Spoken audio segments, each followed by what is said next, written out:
पूरे दिन में एक बार आपके मन में एक थॉट जरूर आता होगा कि यार 25 साल का हो गया लेकिन अपने माँ बाप को दे नहीं पा रहा हूं ढंग से वो पैसा जो वो डिजर्व करते हैं। जिस तरीके से उन्होंने मुझे पाला है, जिस तरीके से सारी सुविधाएं दी हैं, और उनकी आंखें भी आस लगा के बैठी होती है कि कब हमारा बेटा कुछ करने के काबिल होगा और हमारे हाथ में पैसा रखेगा या हम उसकी ऊंचाइयों को देख सकेंगे।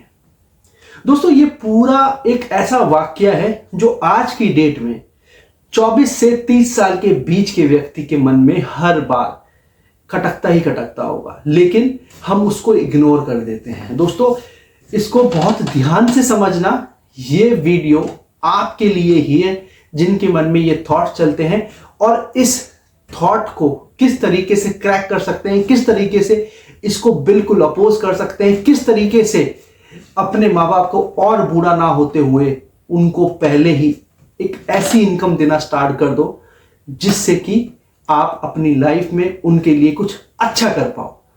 आज इस वीडियो के अंदर आपको यही चीज बताई जाएगी। बस शर्त सिर्फ इतनी है कि इस वीडियो को बहुत ध्यान से समझदारी से देखना है।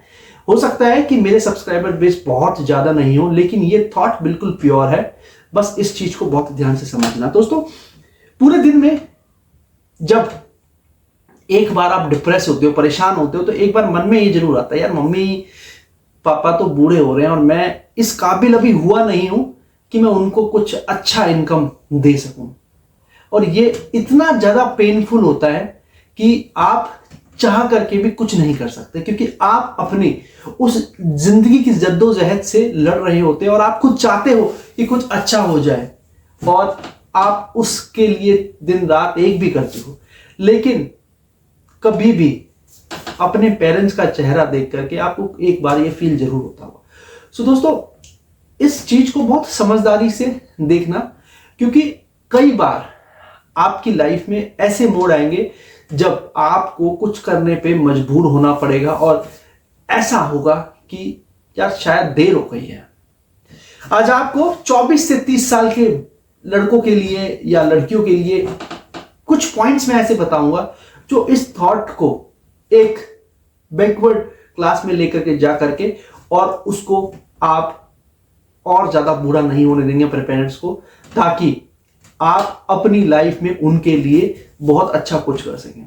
दोस्तों, अपनी लाइफ में हम बहुत सारी ऐसी चीजों के पीछे पड़ जाते हैं जब हमें लगता है कि यार समय निकलता जा रहा है, माँ बाप बूढ़े होते जा रहे हैं, लेकिन हमें कोई जिस चीज के लिए हम भाग रहे हैं उसका कोई भी किरण दिखाई नहीं दे रही जिसमें हम सफल हो पाएंगे। अपनी लाइफ में ना हमेशा जब भी आप कोई प्लान करो 12th के बाद, ग्रेजुएशन के बाद, तो अपने पास 2 रास्ते रखना बहुत जरूरी है। ये ज्यादातर उन लोगों के लिए होता है कि जो एक स्पेसिफिक एम के पीछे पड़ जाते हैं और ना चाहते हुए भी वो इस मुकाम पे नहीं पहुंच पाते कि वो अपना मनचाहा एम कंप्लीट कर सके।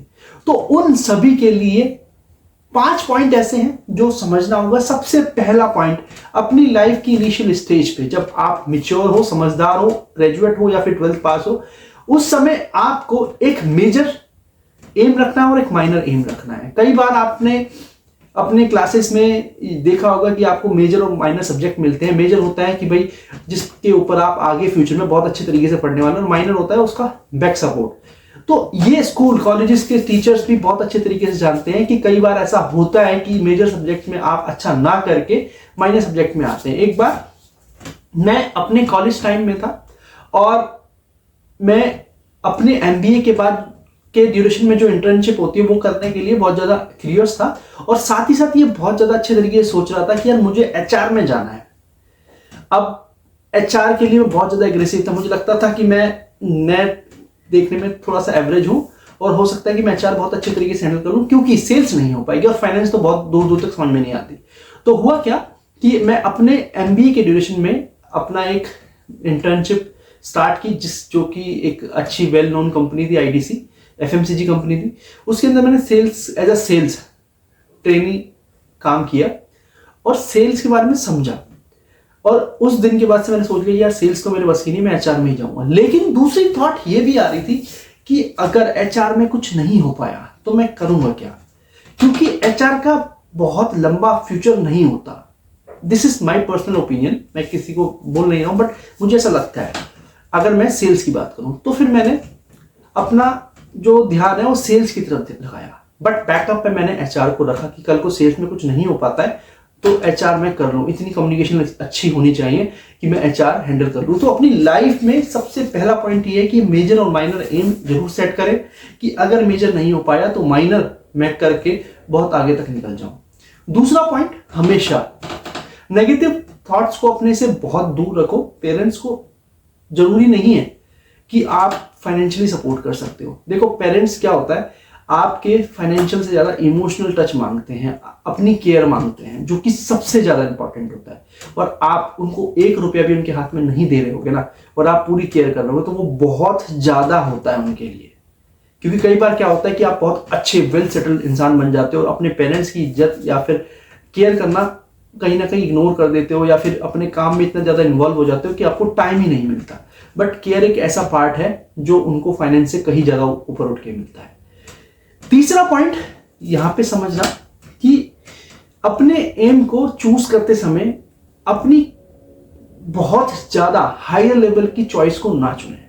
अपने फैमिली बैकग्राउंड को देखें और अपनी कैपेबिलिटी को देखें कि अगर आप कोई स्पेसिफिक गोल की तरफ प्लान कर रहे हैं तो आप मेंटली और फाइनेंशियली उसको सपोर्ट कर भी पाएंगे या नहीं।